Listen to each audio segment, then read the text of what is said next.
इस बीच बड़ी जानकारी आप तक पहुंचा रहे, जहां जल भराव पर दिल्ली सरकार का कड़ा एक्शन। मिंटो ब्रिज के पास हुआ था जल भराव। पीडब्ल्यूडी के जूनियर इंजीनियर को निलंबित किया गया। जूनियर इंजीनियर पर लापरवाही बरतने का आरोप लगा है। सहायक अभियंता को कारण बताओ नोटिस जारी किया।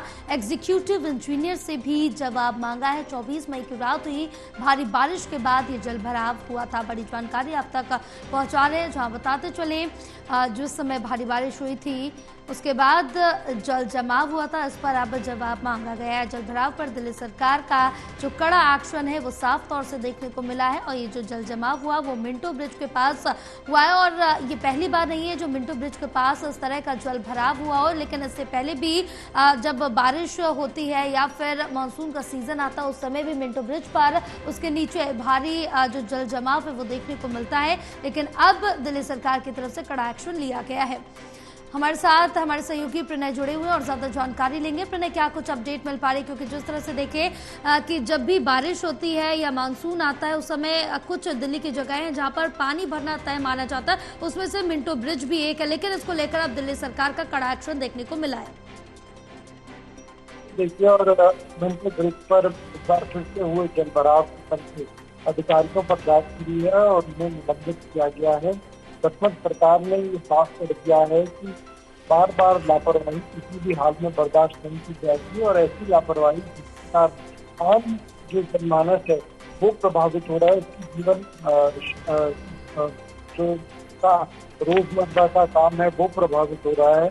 इस सब बात को रखते हुए इसका संदेश यहाँ पर दिया गया है और सरकार ने साफ कर दिया है कि अगर आगे भी इस तरीके से लापरवाही नजर आएगी तो सरकार किसी भी हाल में अधिकारियों के खिलाफ कार्रवाई करने के पीछे नहीं हटेगी। और इसी के तहत दिल्ली के मुख्यमंत्री रेखा गुप्ता ने ये बड़ी कार्रवाई करते हुए अधिकारियों को निलंबित किया है।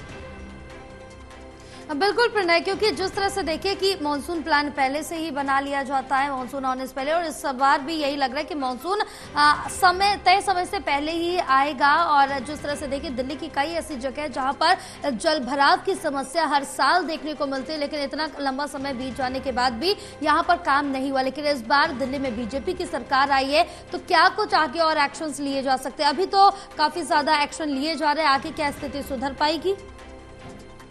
बिल्कुल, देखिए, अगर हम बात करें तो आने वाले दिनों में भी इस तरह के जो बड़े फैसले हैं सरकार की नजर आ सकती है।